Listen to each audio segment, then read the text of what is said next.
আসসালামু আলাইকুম ওয়া রাহমাতুল্লাহি ওয়া বারাকাতুহু। আলহামদুলিল্লাহ নাহমাদুহু ওয়া নাস্তাঈনুহু ওয়া নাস্তাগফিরুহু ওয়া নু'মিনু বিহি ওয়া নাতাওয়াক্কালু আলাইহি ওয়া নাউযু বিল্লাহি মিন শুরুরি আনফুসিনা ومن سيئات أعمالنا ومن يهده الله فلا هادي له ونشهد أن لا إله إلا الله ونشهد أن محمدا عبده ورسوله أما بعد। কালকে আমার প্রিয় হাবিব হযরত মুহাম্মদ সাল্লাল্লাহু আলাইহি ওয়াসাল্লামের বিদায়ী ভাষণ সম্বন্ধে কিছু বলছিলাম।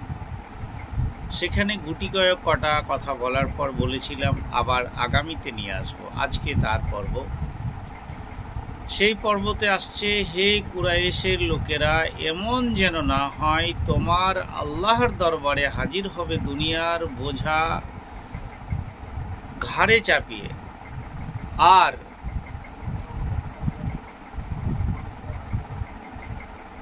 অন্য লোকেরা পৌঁছাবে পরকালের পাথিও নিয়ে। যদি এরকম হয় তবে আমি আল্লাহর দরবারে তোমাদের জন্য কোনো কাজে আসব না। আমার প্রিয় হাবিব হযরত মুহাম্মদ সাল্লাল্লাহু আলাইহি ওয়াসাল্লাম বলেছিলেন, হে কুরাইশের লোকেরা, এমনটা যেন না হয় যে তোমার আল্লাহ দরবারে হাজির হবে দুনিয়ার বোঝা ঘাড়ে চাপিয়ে, আর অন্য লোকেরা পৌঁছাবে পরকালের পাথিও নিয়ে। যদি এরকম হয় তবে আমি আল্লাহর দরবারে তোমাদের জন্য কোনো কাজে আসব না।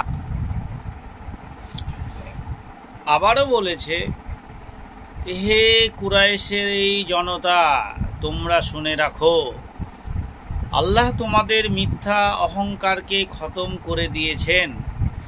বাপ দাদাদের কৃতিত্ব নিয়ে তোমরা বড়াই করার কোনো অবকাশ রেখো না। হে জনমণ্ডলী, চিরস্থায়ীভাবে তোমাদের জান মাল হক ও অন্যের জন্য পুরোপুরি হারাম করে দেওয়া হলো। এই বিষয়ে গুরুত্ব এমন যেমন তোমাদের কাছে গুরুত্ব রাখে এই পবিত্র দিন, এই কল্যাণময় মাস, বিশ্বস্বত এই শহর। তোমরা সবাই আল্লাহর সামনে হাজির হবে এবং তিনি তোমাদেরকে এবং তোমাদের কার্যকলাপ সম্বন্ধে জিজ্ঞাসাবাদ করবে। বিদায়ী ভাষণে আমার প্রিয় হাবিব হযরত মুহাম্মদ সাল্লাল্লাহু আলাইহি ওয়াসাল্লাম এই কথা বলছেন। তারপরে আবারও বলছে, সাবধান হয়ে যাও, সাবধান, আমার পরে তোমাদের নিজেদের মধ্যে খুনোখুনি করে বিপদগামী হবে না, যেটা আমাদের ভিতরে এখন প্রকাশ্যে চলছে। কেউ কিছু মনে করছে না। কারো কাছে যদি কোনো আমানত রাখা হয়, তার উচিত তার আমানত হক আদায় করা। এখন যদি আমানত কাউকে দেওয়া হয় তাহলে সব খিয়ানতের পরিণত করে ফেলে। ম্যাক্সিমাম মানুষ, ম্যাক্সিমাম এরিয়ার লোক, ম্যাক্সিমাম ধর্মের মানুষ, ইসলাম ধর্ম তো বলতেই নেই, ইসলামিক যারা দৃষ্টি কালচারের ভিতরে রয়েছে হয়তো তারা আমানতের খেয়ানত করে কম, কিন্তু বাস্তব অর্থে মানুষ এখন আমানত যাকে যেটা জিম্মিদারি রাখবেন সে সেটাকে নষ্ট করার জন্য বিভিন্নভাবে পরিকল্পনা করে আপনার আমানতের খেয়ানত করবে। অর্থাৎ অর্পিত দায়িত্ব পুরোপুরি পালন করা, যেটা আপনাকে দায়িত্ব দেবে, সামাজিক হোক, রাজস্ব হোক, হোক, টাকার দায়িত্ব হোক, মানুষের দায়িত্ব হোক, একটা পরিবারের দায়িত্ব হোক, যে কোনো দায়িত্ব হোক, আপনাকে অবলম্বন করতে হলে নিশ্চয়ই সেটা পালন করতে হবে। আবারও বলেছেন আমার প্রিয় হাবিব হযরত মুহাম্মদ সাল্লাল্লাহু আলাইহি ওয়াসাল্লাম, কারো পক্ষে বৈধ নয় তার ভাইয়ের থেকে জোর করে কিছু নেওয়া। কারো পক্ষে বৈধ নয় কোনো ভাইয়ের কাছ থেকে জোর করে কিছু নেওয়া। যদি সে স্বেচ্ছায় ও সানন্দে কিছু দেয় সে কথা আলাদা, নিজের উপর একে অন্যের উপর জোর জুলুম বাড়াবাড়ি কখনোই করবে না।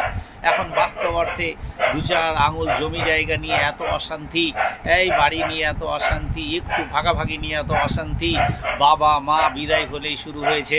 বোনেরা বলেছে আমাদেরকে কিছুই দেয়নি, আমার আব্বা আমাকে ফাঁকি দিয়ে চলে গেছে, আর ভাইয়েরা বলেছে আমার ওই ভাইকে অমুক কিছু দিয়েছে, অমুক ভাইকে এই দিয়েছে, অথচ আমাকে কিছু দেয়নি, আমার আব্বা আমাকে এই করে গেছে।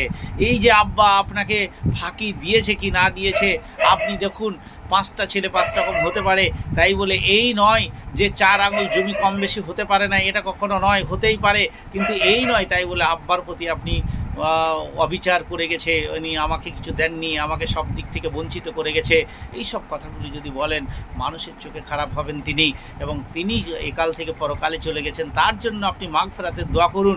হে আল্লাহ, আমার পিতাজিকে, আমার মাতাজিকে আপনি ক্ষমা করে দিন। আমার পিতাজি আমাকে দুনিয়ার আলো দেখিয়েছে, সেটাই বড় ব্যাপার।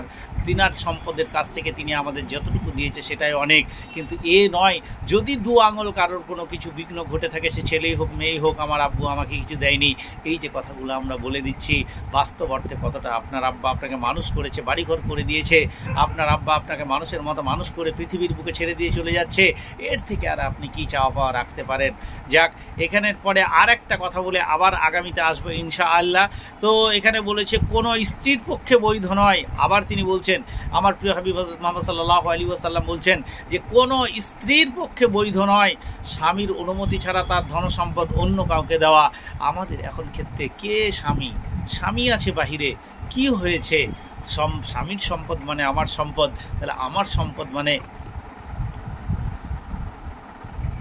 সম্পদ মানে আমি যা ইচ্ছা তাই করতে পারি, এরকম ভাবনা নিয়ে আমি আমার স্বামীকে না জানিয়ে আমার ভাই, আমার মা, আমার বাপ, আমার প্রতিবেশী, আমার আত্মীয় পরিজন, আমার বন্ধু বান্ধব, তাদেরকে বিলি বন্টন করে দিচ্ছি। এখন থেকে সাবধান হন, যদি এগুলো করেন তাহলে আল্লাহর কাছে গিয়ে কখনো নিস্তার পাবেন না। আজকে এখানেই এই পর্যন্ত। আসসালামু আলাইকুম ওয়া রাহমাতুল্লাহি ওয়া বারাকাতুহু।